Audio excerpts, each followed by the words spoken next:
다시 수보리야. 약 선남자 선여인이 선남자 선여인들이 수지 독송 착용하되 이 금강경을 수지하고 독송하되 야구의 인경천하면 만약에 사람들로부터 경천이 여김이 되면 시인은 선세제업이 이 사람은 과거 선세제업이 응타악도언을 응당이 악도에 떨어져야 할 것이거늘 이 금세인 경천고로 금세인이 경천하는 까닭으로 선세제업 즉의 소멸하고 선세제업은 곧 소멸을 하고 당득 안욕따라 삼맥삼보리 하나니라. 마땅히 안욕따라 삼맥삼보리를 얻나니라.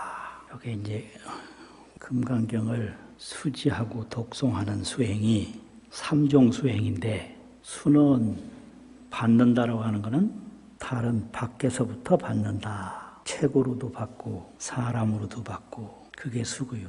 지는 안으로 딱 간직해서 잊어버리지 않는 게 지다. 독은 때때로 항상 익히는 게 독이다 이거예요. 그게 독송인데, 독송하는 방법은 대성독성, 큰 소리로 독송하는 거. 그 다음에는 소성독송, 작은 소리로 독송하는 거. 그 다음에는 묵성독송, 소리를 내지 않고 침묵으로 독송하는 거. 또 열이작의도 있어요. 금강경 뜻과 같이 생각하는 거. 또 열이선설, 금강경 이치와 같이 이야기하는 거. 이런 게 다 이제 수지독송인데, 이 수지독송을 하는데도 야구이란 말은 된다면, 사람들로부터 경천이 여김이 된다면, 경천악보가 이 경을 수지독송하는 데서 왔느냐, 금강경 읽어서 화를 당해가지고 이런 경멸하고 천대하는 악보가 왔느냐, 아니면 과거에 내가 지은 제업으로 이런 악보가 왔느냐, 요거죠. 근데 금강경을 수지독송해서 경천악보가 온 게 아니라 이 사람은 선세제업이 응타악도언을, 악도는 삼악도인데 조각이 축생에 떨어져야 할 것이거늘 이 금세인이 경천고로 금세 사람들이 그냥 가볍게 여기고 천하게 여기는 그런 가벼운 보를 받는 거로, 삼악도는 중보고 무거운 보, 경천은 경보란 말이에요. 가벼운 응보를 받는 거로 선세제업은 즉의 소멸하고 선세제업은 바로 다 소멸해버리고 당득 안욕따라 삼맥삼보리 하나니라. 마땅히 안욕따라 삼맥삼보리를 얻나니라. 이렇게 되어 있는데요. 금강경이 얼마나 공덕이 많는가. 지난번 지경공덕분 제15회에도 보면 아침나절 항아사 모래 숫자와 같은 몸을 보시하고, 점심나절에 항아사 모래 숫자와 같은 몸을 보시하고, 후일분 또 저녁나절에 항아사 모래 숫자와 같은 몸을 보시해서 무량 억겁을 몸으로 보시를 한다 하더라도, 약부유인이 다시 어떤 사람이 문차경전하고 이 경전을 듣고 신심부력하면, 믿는 마음이 거스리지 아니하면 기복이 성핀이라. 그 신심을 거스리지 아니한 그 복이 앞에 이렇게 무량 억겁을 한량없는 몸을 보시한 공덕보다 훌륭하다 이랬거든요. 그리고 이상정멸분 제14에 보면 처음부터 한 서너 줄 나가서 현장력에 근거해서 새기면 어떻게 새기느냐 하면, 만약 다시 어떤 사람이 이 경전을 듣고 신심이 청정하야, 믿는 마음이 청정해서 적생실상하면, 진실상을 내면 이 사람은 성취 제일 희유 공덕 하나니라. 제일 희유한 공덕을 성취할 줄을 마땅히 알아야 하나니라. 제일 희유라는 것은 더 이상 더 훌륭할 수 없는 공덕을 제일 희유 공덕이라고 그러거든요. 이렇게 금강경이 공덕이 많은데, 금강경 공덕이 이렇게 불가사의하고 무량무변하면 금강경을 수지독송 하자마자 선세제업이 즉시 소멸을 다 해버려야지 왜 조금 남겨서 경천을 받는 악보를 계속 당하고 있냐, 이런 질문이 있다고 금강선론에서 얘기를 해요. 그 말이 맞는 말이에요. 그런데 왜 이렇게 말씀을 했느냐 하면요, 이유가 있어요. 금강경을 수지독송하면서 신심이 청정하고 신심이 거스리지 아니하면 악보가 없어요. 악보가 없는 거예요. 신심이 청정하면 반야가 현존하는데, 반야는 일념이에요. 한 생각. 이 한 생각은 무슨 생각이냐? 시간 없는 한 생각. 반야는 시간이 없어요. 또 반야는 지위가 없어요. 높고 낮은 게 없어요. 또 반야는 장소가 없어요. 그래서 반야는 무시요, 반야는 무위요, 반야는 무소다. 장소가 없다. 거기에 들어가면 모든 악이 없어요, 거기에는. 근데 거기에 들어가기 전까지는 악보를 받아요. 같이 수지독송을 해도 그 신심의 단계에 따라서 대충 믿는 사람, 또 읽을 때만 믿는 사람, 또 평소에는 의심을 하는 사람, 이런 사람은 선세제업이 다 소멸할 수가 없어요. 시간 없고 지위 없는 한 생각에 못 들어갔단 말이에요. 그래서 신심이 청정하여 일념이 현존하면 그 한 생각, 시간 없는 한 생각이 나타나면, 재무자성하여, 재는 자성이 없어요. 재는 종심기거든요. 마음으로부터 일어난 거. 그래서 그 망상심은 없고 본래심이 떡 드러나게 되면 망상으로 지어진 제업은 없어요. 그게 재무자성이에요. 그래서 참된 광명심이 없는 데가 없이 두루하다. 지혜의 눈으로 봐야만 지옥이 없어요. 망상의 눈으로 보면 지옥이 분명해요. 수지독송하는 사람 중에 신심이 그렇게 완전히 청정하지 못한 사람에게 잘못 얘기하면 안 된다. 불신 행악을 하면 믿지 않고, 악을 행하면 뭘 믿지 않느냐? 반야 묘문을 믿지 않고 인과응보를 안 믿고 행악을 한단 말이에요. 그러면 인과가 역연해서 자기 업보를 벗어날 수가 없어요. 그런데 무조건 금강경만 수지독송하면 누구나 다 선세제업이 일시에 소멸한다 그래버리면 불신 행악 중생들이 더 고통을 받을 수 있어서 안 되기 때문에 신심이 청정했을 때는 경천도 없다. 그렇게 된 거예요.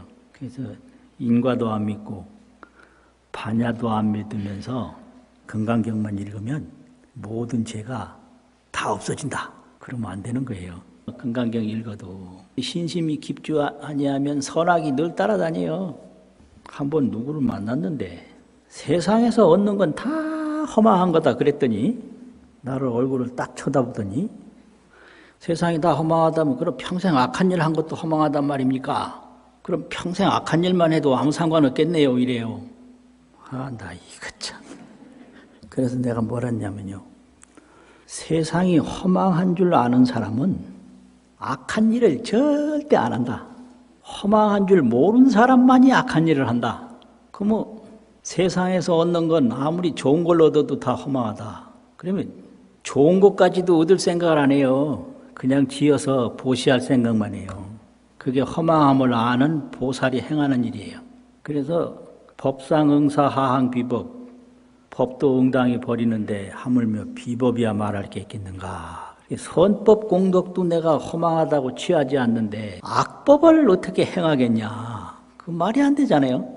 그래서 악한 일 하는 사람은요, 철이 없어서 인생이 얼마나 허망한지 몰라서 하는 거예요. 인생 한평생이 일순간인데 그걸 몰라요. 그래서 비유로 말하면 우각도 응사하늘 솥불도 응당히 버릴 거거늘 항치 서각가 하물며 집불을 취하겠는가. 솥불도 버리는데 집불을 취하겠냐 이 말이요. 금강경을 더 읽으면 이 반야바라밀 묘문에 들어가서 재무자성이라 재에는 자성이 없다. 해안관시 지옥공이라 지혜 눈으로 볼 때는 지옥이 공했다. 그래서 선세제업이 일시간 당처소멸이야. 그냥 당처에 다 없어지는 거예요. 그 순간에. 당처라는 거는 마땅당자 고처자인데 그 해당되는 그곳에서 앉은 자리에서 다 없어진다 이 말이죠. 꿈에서 깨면 꿈에 보던 것이 깨는 순간에 다 없어지듯이 그게 이 반야바람이래요. 자, 그렇고 두 번째 문제는요. 수보리야 안염하니 내가 생각하니 과거 무량 아승직업 연등불전에 무량 아승직업 전 연등불을 뵙기 그 이전에 연등불보다도 그 먼저 과거불 세상에 득치 804천만억 나유타 제불하고 804천만억 나유타나 되는 모든 부처님을 만날치 득치 만남을 얻고 실계 공양 성사하여 다 공양하고 받들어 섬겨서 무공과자니라. 헛되이 지난 일이 공과자라는 건 지난 거. 부처님을 만날 때마다 헛되이 지난 일이 없었나니라. 이게 공불공덕이거든요. 공불공덕. 부처님께 공양한 공덕이다 이 말이에요. 그런데 약부유인이 만약 다시 어떤 사람이 오후 말세에 능 수지독송 착용하여 능히 이 경을 수지독송해서 소득공덕 얻는 바 공덕은 어와 소공양제불공덕은 내가 그 많은 부처님의 처소에서 공양해서 얻은 공덕은 이 금강경을 수지독송하여서 얻은 공덕에 100분 불급이라며 100분의 1분도 미치지 못하며 천만억 분과 내지 산수 비유로도 소불능급이니라. 산수 비유로도 어떠한 비유 어떠한 산수로도 불능급 능히 미치지 못할 바이니라. 요게 이제 두 번째 문절인데요. 공불공덕 부처님께 공양한 공덕이다 이 말이에요. 승사공덕 여러 부처님을 받들어 섬긴 공덕 이런 공덕이 있는데 이런 공덕도 이 금강경을 수지 독송한 공덕에 미칠 수가 없다 이건데요. 지금은 여기서 이제 공불공덕도 얘기하고 앞에서는 사신공덕도 얘기하고 몸을 버린 공덕이죠.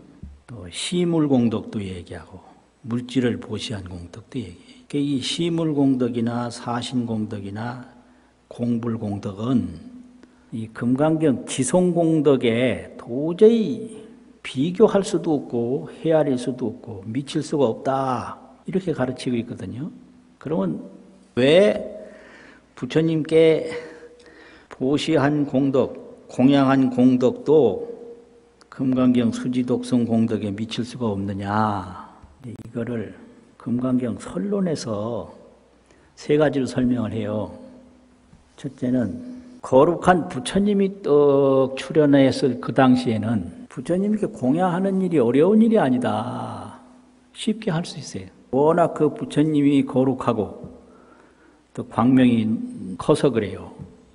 이제 두 번째는 과거 부처님께서 여러 부처님을 뵙고 공양했을 때는 취상심이 있다. 상을 취하는 마음이 있었다 이게. 이 취상수행은 최상수행이 못 돼요. 무상수행이 최상수행이에요. 이렇게 많은 공양 공덕을 닦았는데 취상심으로 상을 취하는 상이라는 건 보이는 거죠. 보이는 걸 구하면 보이는 건 다 허망하게 돼요. 허망한 거 안 구하는 방법은 발심수행하는 것뿐이에요. 무구허망, 허망을 구하지 않고 발심수행하면 그걸 보살이라고 해요. 발심하기 전에는 허망한 것만 따를 수밖에 없는 거예요. 과거 부처님도 연등불 이전에는 취상심 수행을 했다. 취상심으로 부처님께 공양을 했다. 그래서 금강경 이 무상수행 수지독송에는 미칠 수가 없다. 또 세 번째는 취상을 하면 상을 취하면 불능득 대보리라. 대보리를 얻지 못한다. 무상 안욕따라 삼약삼보리 무상 정각을 얻는 데는 취상심으로는 못 얻어. 그래서 이 세 가지 때문에 많은 부처님께 공양한 공불공덕이 금강경 수지독송하는 공덕보다 미칠 수가 없다고 했다.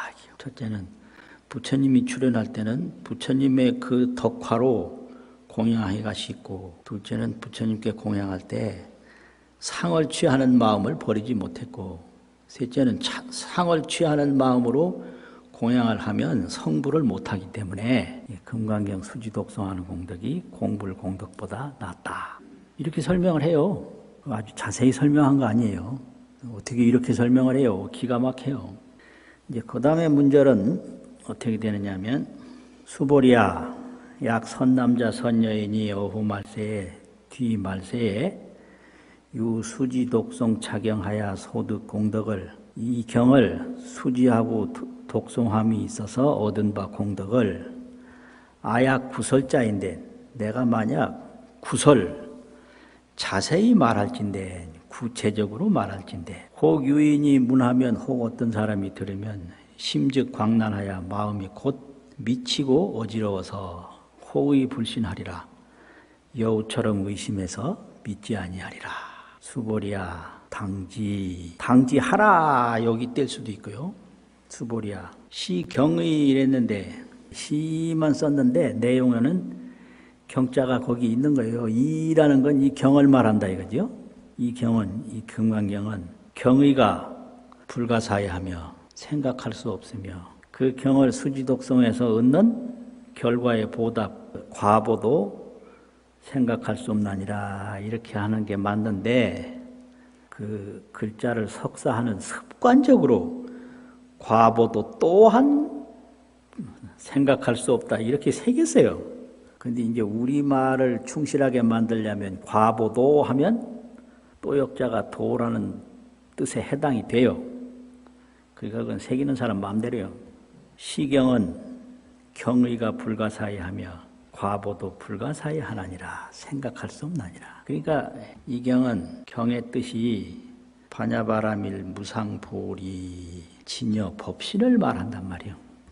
무상보리 진여법신은 생각할 수가 없어요. 그게 경의 뜻이에요. 그러니까 그 무상보리 진여법신에 신심이 청정하고 신심이 부력하면 어떻게 되는가? 일념이 현전에 시간 없는 한 생각이 턱 나타난다. 그래서 재무자성하고 지옥은 공적하고 진광이 현전이라 참된 광명이 그대로 나타나는데, 어떻게 나타나느냐? 두루시 나타난다. 보변이라고 그래요. 그래서 불교의 보변이란 말이 그렇게 말해요. 넓을 보, 두루할 변. 보변하다. 그러면 이제 여기도 이게 진광이에요. 이게 진광인데, 이게 진광이 왜 안 보이느냐? 요걸 이제 망상으로 그릇이라고 하는 생각만 하기 때문에, 그릇이라는 망상 때문에 참된 광명은 온데간데 없어요. 그래서 그래요. 진광이 숨은 게 아니라 그대로 보변한데 망상이 요걸 덮어서 진광이 자체가 없다 이거죠. 그러면 뭐 우리가 햇빛 보고 달빛 보고 별빛 보고 불빛 보는데 참빛이 어디 있어요? 진광이 어디 있냐고요. 근데 진광이 보변하기 때문에 햇빛도 참광명이고 달빛도 참광명이고 별빛도 참광명이고 불빛도 참광명이라 전부가 진광이요. 근데 요거는 햇빛이다, 요거는 달빛이다, 그런 망상 분별이 싹 덮어서 진광은 찾을 수가 없어요. 그래서 그런 그 망상 분별만 조용해지면 당처현전이라 그 참된 광명이 그 자리에서 바로 나타난다. 해당한 처소에서 바로 나타난다. 그게 반야조견이라고 그래요. 반야조견. 반야로 보는 것이다. 이런 말이죠. 그러면 이제 여기서도 선남자 선여인님 말세에 이경을 수지독성에서 얻는 바 소독공덕을 내가 만약 구설한다면, 구체적으로 말한다면, 혹유인이 어떤 사람이 들으면 심즉 광란 호의불신하리라. 마음이 곧 광란해서 여우처럼 의심해서 믿지 아니하리라. 이게 무슨 뜻인가?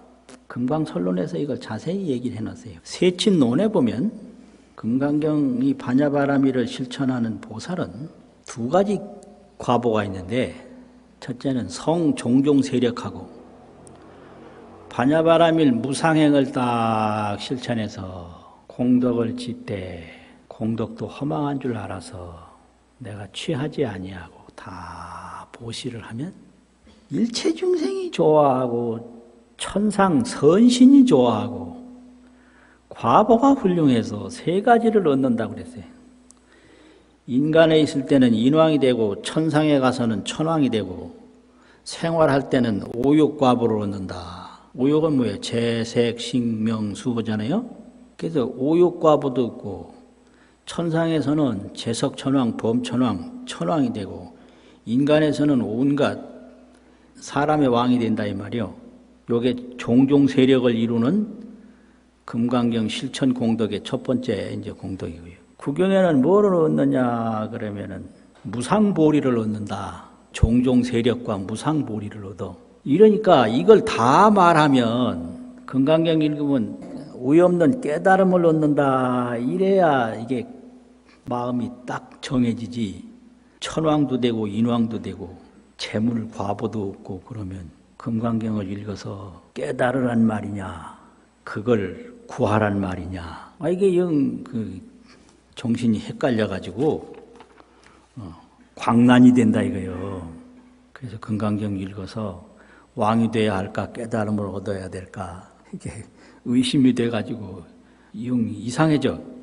금강경을 수지독송할 때는 무주상 보시를 시행하기 때문에 가는 데마다 다 좋아해요. 그래서 왕도 되는 거예요. 천사에 가면 천왕이 돼요. 또 가는 데마다 다 좋아해서 오욕 과보가 끊어지질 않아. 근데 그게 아니라 이건 무상 정각을 이루는 게 반야행이다. 그래서 무상보리와 그 종종 세력을 다 얻는데 이걸 다 말하면 종종 세력을 얻는 쪽으로 경을 실천해야 할까? 무상보리를 얻는 쪽으로 경을 실천해야 할까? 이렇게 마음이 광란하고 호의해서 오히려 이건가 저건가 믿지 못하는 경향이 있을 것이다. 이렇게 설명을 해요. 그런데 또 어떻게 해통을 시켰느냐면 농부가 밭에 곡식 종자를 심을 때 그 농부가 종자를 심는 그 마음이 무슨 마음이냐. 그 종자의 그 열매를 얻는 게 그 농부가 종자 심는 마음이잖아요. 근데 그 열매를 얻는 도중에 그 밭에서 쑥도 나고 뭐 맛있는 또 뭐 나물도 나고 뭐 약초도 나고 난다 이거예요. 그러면 쑥이나 나물이나 약초를 또 캐다 먹어요. 그것도 가을에 그 곡식만 거두는 게 아니다. 그렇게 설명했어요. 곡식밭에서 쑥이나 다른 좋은 거를 얻는 거는 금강경 수행하는 도중에 인왕도 되고 천왕도 되고 오욕 과보를 얻는 것이고 이제 무상보리를 정득하는 거는 이건 반야바라밀이 가야 하는 최상의 길이다. 이렇게 얘기를 해요.